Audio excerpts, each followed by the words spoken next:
Jets, I hear them say it now. Jets, white, green, just green and white. Tell me, have you ever seen a team take flight? Super Bowl dreams are still in sight. All we gotta do is win tonight. White, green, just green and white. Tell me, have you ever seen a team take flight? Super Bowl dreams are still in sight. All we gotta do is win. What is going on, YouTube? Welcome back for another video. Apologies for the delay. If you are new to the channel, usually I like to preview Friday or Saturday, recap Monday after the game. I was unable to do either. I was sad that I was unable to preview this game, but I'm going to give you a recap here on Wednesday, a little late following the Jets' massive 20-14 upset win against the Philadelphia Eagles, the first win over the Eagles in franchise history. 0-12 prior, dates all the way back to 50 years of misery in losing to this Eagles team. It may sound sad, but this is one of the biggest wins for the Jets in a long time. I mean, they haven't made the playoffs in 12 years. Hell, they haven't had many huge wins. This certainly is one of them, though, as they go into the bye week 3-3 in the so-called gauntlet of a schedule in their first 6 games. This was called a gauntlet of a schedule, and a 3-3 record was good with Aaron Rodgers. They do it with Zach Wilson. Unbelievable. I will recap everything that went on prior to this Sunday. But before we get into that, Joe Skirdo here, a.k.a. Turn Up the Jets, your host, as always. Please subscribe to the channel if you have not already. Like the video if you actually liked it. Follow me at Turn Up the Jets on both X and Instagram. And also, we have breaking news.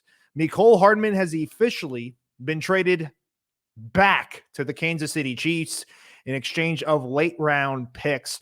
Hardman was signed to a 1-year, $4 million deal back in March, which ultimately shipped out Elijah Moore. Not like he's been doing anything, but Hardman, it was pretty hopeful that he was going to have a big role in this offense. It could have been really because Aaron Rodgers was there, or they did not know Xavier Gibson would explode on the scene. I mean, heck, Gibson was one of the last guys to make the roster. He has a vital role in special teams and now is that gadget player, really, what Hardman was going to be for them.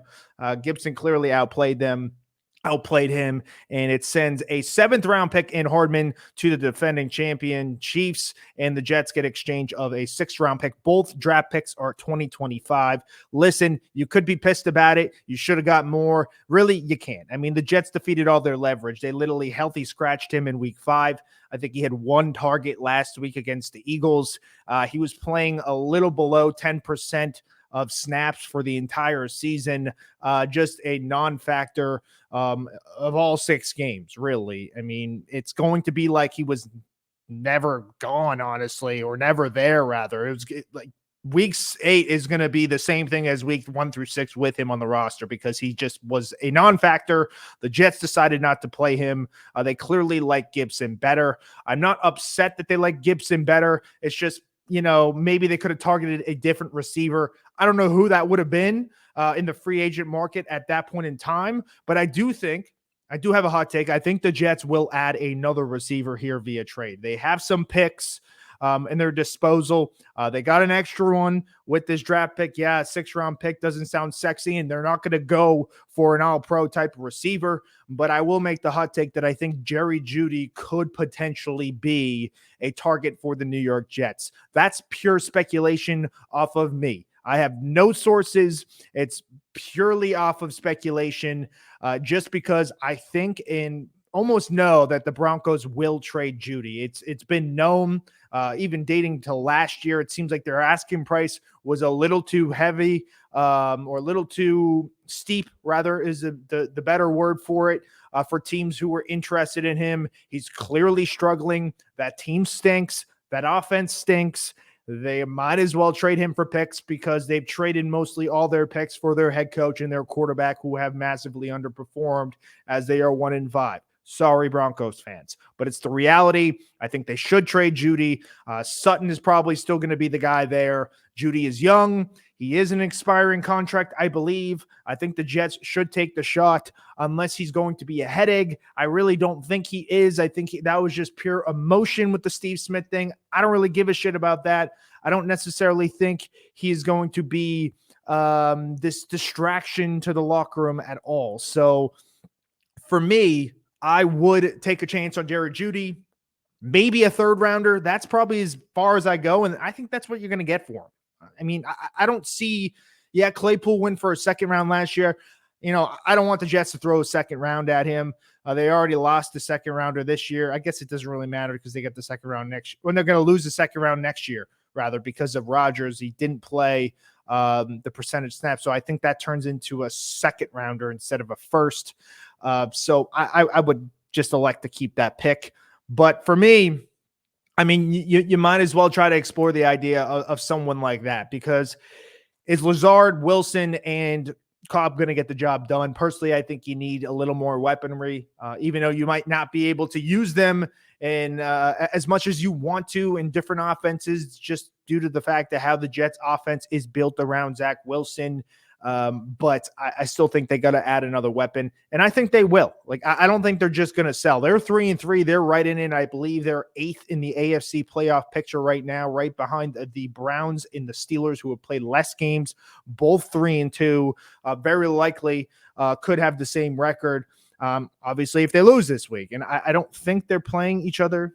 Hold on, let me look here. Sorry, I wasn't thinking I was going to talk about the Steelers and the Browns. Steelers play the Rams in LA.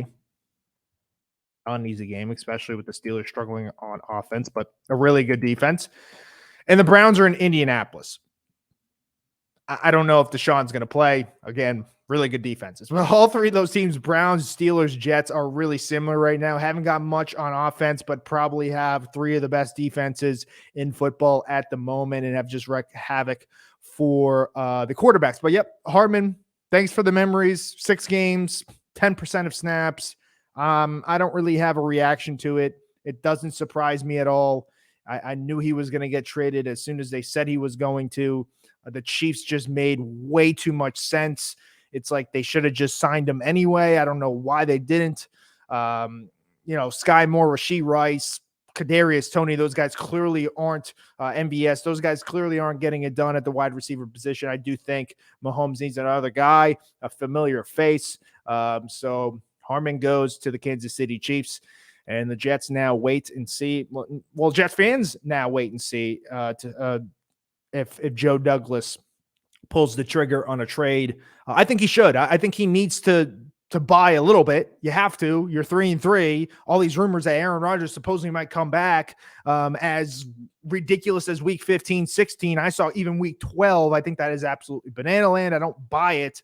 Would it be great? Yes, I would jump in joy. And, I would do a lot of things for that to happen. Trust me. And I think I speak for all Jets fans here, but week 12 seems almost 0%. That's literally at the end of next month. It is October, 18th. It would be the Black Friday game, the game after Easter, the game after Thanksgiving against the Dolphins. No shot. Maybe week 15, 16, have no idea. He might not have a return at all. Yes, it's it's a non-human type of recovery right now. I listened to the CBS medical specialist. He's been, doing it for a long time. As he told us, what he's doing is absolutely ridiculous. And he thinks that week 15, 16, he's almost going to be back for a person who's had 9 months of recovery. That's how quick he is progressing. The fact that he is walking, he is throwing, but despite the fact, if they are actually going to gear up for Rodgers to come back, the Jets might as well try to make a move here. And especially they have a championship caliber defense. We're going to definitely get into this as their defense won them this football game. So I really hope, whether it's a lineman or any position, I don't really give a shit. Just get somebody to help you win this year. Come on, you have to. I don't think there's any excuse for Joe Douglas not to do that, especially trading Hardman for basically a bag of peanuts. He's playing, basically he's worth a bag of peanuts at this point, being healthy scratch. So we will see. Definitely we'll talk more about it as, week after week 8 is the trade deadline. Hopefully the Jets could get something done. It would be a perfect time to get it done with the bye week. I mean, if you bring someone in, you could have them adjust to the offense or defense. and go from there. And it might be the easiest transition, but I don't know. This is why I'm not a GM. Let's just get into the point of the video. It is the recap of the New York Jets' stunning victory over the Philadelphia Eagles.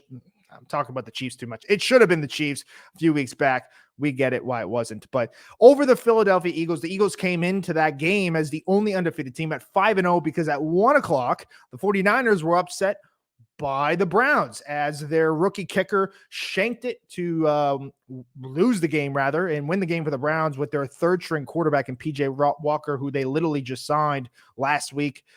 Again, dominated by the Browns defense. This is very similar, dominated by the Jets defense. Let's look into the stats and then we'll get more into it. First downs for the Eagles, 24-17 to the Jets. And then we'll get into more so total plays, very even, 69-59.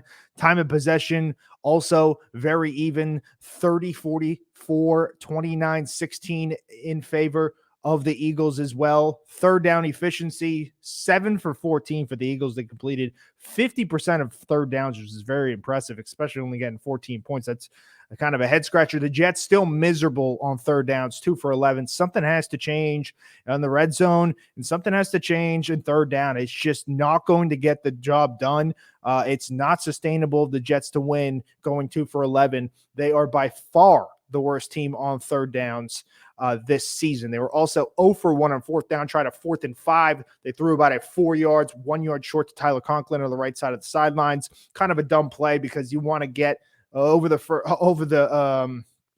chains when you go for it. You never want to throw it in front of the chains. That's what they did. Didn't get it. And then total yards, 348 to 244 in favor of the Eagles. The Eagles had 10 drives. The Jets had 11. The Eagles averaged 5 yards a play. The Jets averaged 4.1. 268 passing yards for the Eagles, 155 for the Jets. Looking at the quarterbacks, Hurts, 28 of 45, 280 yards, 1 touchdown, 3 interceptions, tied for a career high. They also had a fumble as I believe CJ Mosley forced the fumble. Jermaine Johnson forced the interception that went to, Quinnen Williams' hands. Zach Wilson went for 19 to 33, 186 passing yards. The rushing, 80 to 89 in favor of the Jets. 22 attempts for the Eagles, 21 attempts for the Jets. That's like literally the same. 3.6 a rush for the Eagles, 4.2 for the Jets. Breece Hall didn't have a lot of carries to kind of get a rhythm. 12 carries, 39 yards, and a touchdown at the end. Ultimately, the game winner. Jalen Hurts, 8 carries, 47 yards, and a touchdown, was the lead rusher for the Eagles. 10 carries, 18 for DeAndre Swift, who was really good prior to this game, was a non-factor, had that fumble. 2 for 3 for the Eagles in the red zone. As we mentioned, the Jets continue to struggle. 1 for 4. They are now 1 for 9 in the red zone the last 2 games. You can say this team cannot score. It's not the lack of driving. Like, they are actually moving down the field now. Prior to the Chiefs game, the Jets couldn't move the ball for the life of them. They are now doing it. They are getting to the spot where they never can get, and that's the red zone. Now it's getting to the point. You have a whole week to really plan. It's getting to the point that you have to get over this hump now, and you have to punch it in. You have to score and capitalize when you're in the red zone. Because if you're able to do that with this defense, things are going to go a lot better, and you don't have to rely on getting 4 turnovers because that is not sustainable. We know it. And the Jets have 2 out of their 3 wins in which they do have 4 turnovers against the Bills and Josh Allen in week 1. And now here with the Eagles, they also had a few turnovers, obviously, against the Broncos as well. I think they had 2 turnovers. Again, they are turning the ball over like crazy, nothing like last season, but the Jets need to capitalize on red zone. They have to. And on third down, it's about executing. That's exactly what Zach Wilson isn't doing. He's doing everything else right. He's not losing them the game. He's not winning them the game. He's managing them the game, and that's really all he needs to do, but he needs to score in the red zone if they want to take the next step in beating good teams. Turnover battle, clearly. This won the Jets the game 4-0. As mentioned, 3 picks and a fumble for the Eagles. So that is kind of the the team stats there, receiver stats. Garrett Wilson was tremendous in this one, 8 for 90, averaging 11.3 yards, catch 12 targets. This is exactly what he needs to get. I think he had 14 in that game against Kansas City. He has 12 here, eating against good teams, and that's what exactly he needs to do. He made some unbelievable catches. Breece Hall was the second leading receiver, 5 for 54, averaging 10.8 a carry. For Philly, A.J. Brown took over, 7 catches, 131 yards. I mean, expected. It is expected because the Jets had no Sauce Gardner, no DJ Reed, and no Brandon Eccles, even though guys like Craig James and Bryce Hall really played well and came out huge. I mean, Craig James had 40 snaps. He was only targeted twice. No receptions. Unbelievable. Made that crazy play in the corner of the end zone in the opening drive, which shouldn't have been a touchdown. But yeah, that's me blabbering. Quincy Williams, again, an absolute beast. 12 tackles. Mosley, 9 tackles. Adams, 7 tackles. Adams ultimately the hero with that interception that led to the game-winning touchdown for the New York Jets. 1.5 sacks for Bryce Huff. I think they should have gave him 2. They gave Quentin Jefferson the half. I guess they were both there. But Bryce Huff continues to be one of the best pass rushers. The percentage of pressures isn't even close. 25% of the time, he is pressuring the quarterback. It's by far the best over guys like TJ Watt, over guys like Nick Bosa, Joey Bosa, Micah Parsons. I mean, this dude is that dude. Bryce Huff is that good. He is an elite pass rusher right now. Whether you want to admit it or not, whether you know who the hell he is or not, go check the stats. They don't lie. Go look at the Jets games. Every time he is in, he does something well. And they have to try to get him on the field more. It's going to be easier said than done because how good the Jets rotation is right now. You know, if it's not broken, don't fix it. But Bryce Huff is an absolute stud, and he just gets better and better. An absolute beast. And yes, Lane Johnson went down. It was a huge loss for the Eagles. This was early on, but the Jets just had pressure all game long. So let's kind of break down first to second half. First half looked like it was going to be a long game after that long drive. So the Jets quickly punt it back to the Eagles. It's like, same shit, different week, right? The Eagles drive all the way down. Hurts makes some crazy plays on third downs. It was the first third down. They were backed up. Jets try to get the 3 and out. Got it on the sideline to Brown. And then another one, legit, he had like 3 guys on him, and he threw to the side. Another one to Brown on the right side of the sideline. It was an unbelievable play. I do not think that was a touchdown. I think that was a terrible, terrible call.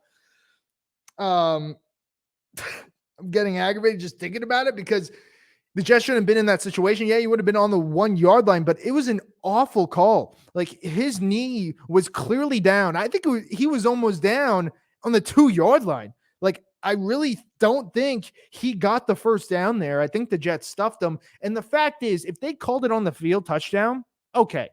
But they overturned it to a touchdown. The call on the field was turnover and downs, and they overturned it. I thought that was a bad call, but it is what it is.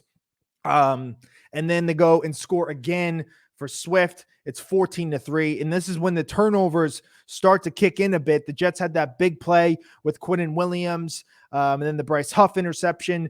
The Eagles didn't give up any points on turnovers until this game. They didn't on the first turnover or in the fumble, I believe, but they did on the Bryce Hall interception. I might get that backwards, but they did capitalize on the turnover. I think they scored 6 points off the turnovers. With the field goals, Greg Zuerlein has been a machine, but let's just stop having him have to kick 4 times.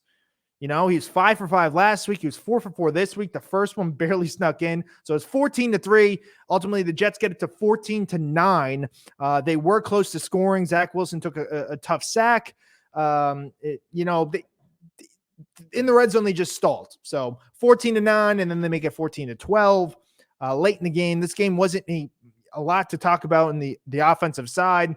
Of course, Jalen Hurts, third down, basically with 2 minutes left, a first down wins them the game. The Jets are just trying to get a punt. They're just trying to get a punt to get a field goal, and that's what I was rooting for. But Tony Adams makes this unbelievable play, and let's talk the truth here. The Jets have coached their asses off this year. Robert Saleh, Jeff Ulbrich Heck, I even throw Nathaniel Hackett in there, especially over the last 3 weeks, have coached their asses off. The adversity in this team is insane. You lose your best offensive lineman for the year.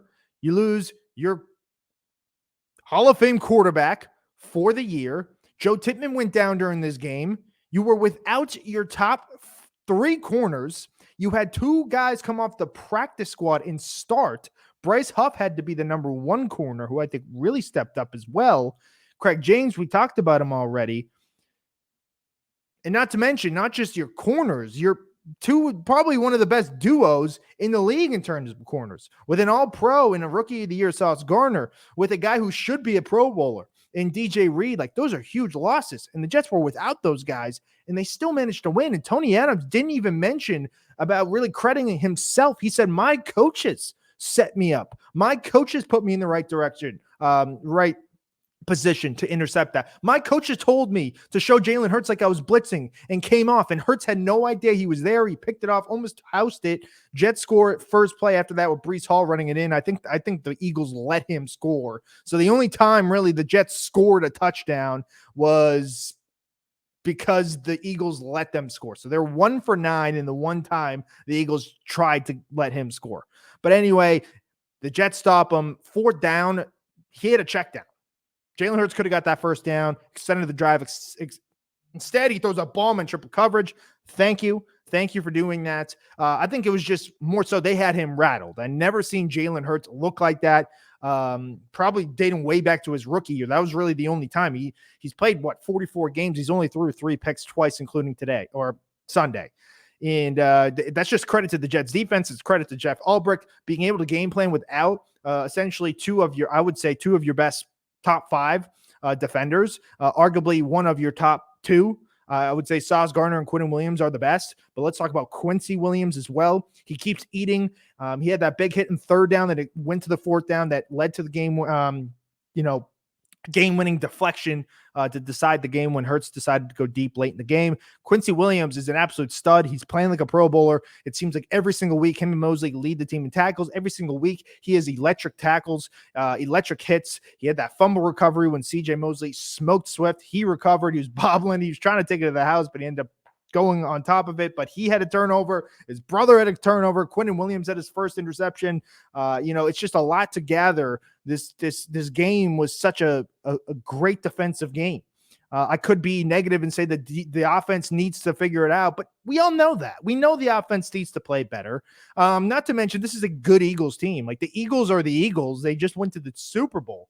I mean, you look at it, the Jets beat the NFC champions on a really 1 or 2 controversial calls away of beating the AFC and Super Bowl champions with Zach Wilson.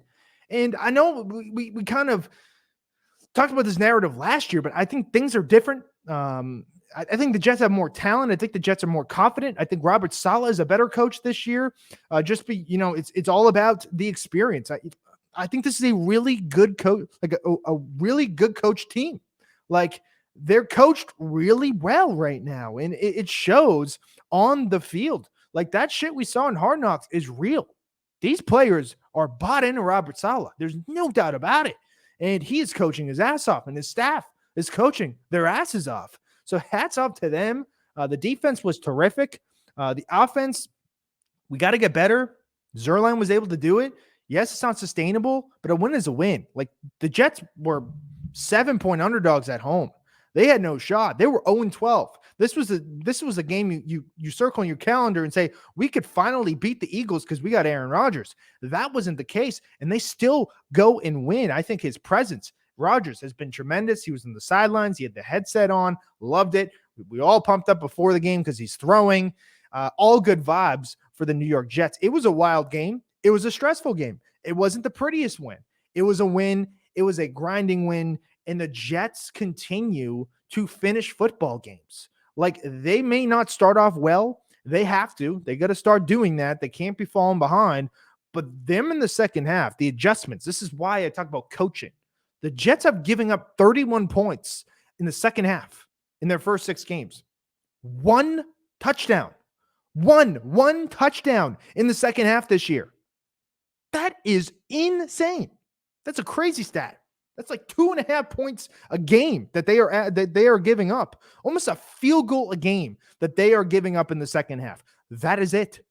Unbelievable. Adjustments are helping this team. They're confident. We'll see. They're over the gauntlet. I don't have to hear that word anymore. I'm tired of hearing it.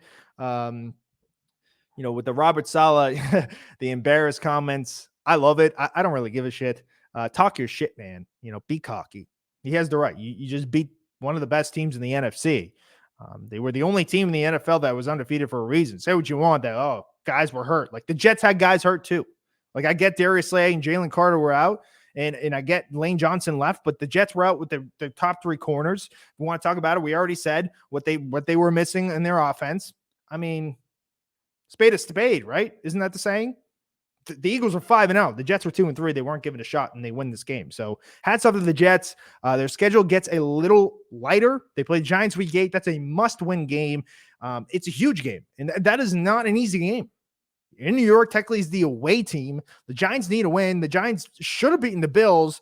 That was trash. Terrible call. The Jets could have arguably been in second place. Darren Waller was violated, and they didn't get the call.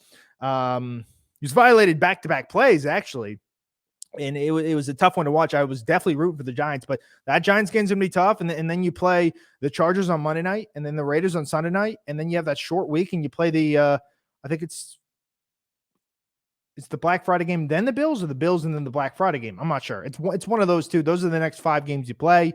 And then you play teams like the Commanders, the Falcons, the Texans, who are really actually kind of good right now, but their schedule is lighter now. They don't have to play Jalen Hurts, Josh Allen, Patrick Mahomes, even though they have 3 touchdowns, 8 picks, those 3 combined. Unbelievable.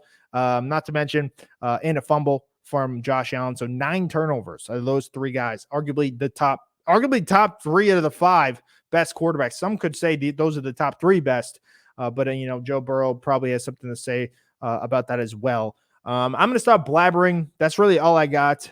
My memory wasn't super fresh of that game because it was a few days ago, and I had a fun time partying after that win. I hope all Jets fans did. MetLife was electric as always. The home field advantage has been super key this year. I even heard the Kelsey brothers talk about it today on their podcast. They shouted out the Jets. They raved about the Jets, actually, but their defense, about Robert Saleh, just about the team, about the environment of MetLife. It's going to be a hard place to play. And so Jets fans, keep it up. Make some noise. Make it hard for teams to come in and win in MetLife. And I expect the Jets to let's have a Jets takeover on technically a Giants home game in week 8. It's going to be disappointing to have no Jets football this week. Maybe a little relaxing though, because last game was, I would say the last 2 games have been pretty stressful because they're almost like must wins. You want it to be 3-3, 1-3. It's far off. 2-4. Okay, maybe. You could argue, hey, they went 2-4, tough schedule, but they still were able to go 2-4. 3-3 is huge. It changes everything. So it's going to be nice for the Jets to kind of, rest up with Tittman and DJ Reed and Eccles and Sauce Gardner and other guys that might be banged up. I think it will be good for them to rest up and get ready for week 8. But if we have any other news with the bye week, it's probably going to be slow. But if we do, I'm obviously going to jump on here. Again, apologize for the delay here, but was happy I was able to recap this game, talk about the Hardman trade and such. If you have not already, subscribe to the channel. Like the video if you actually liked it. Follow me on Instagram or X at TurnUpTheJets.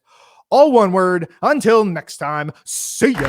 Jets, I hear them say it now. Jet, white, green, just green and white. Tell me, have you ever seen a team take flight?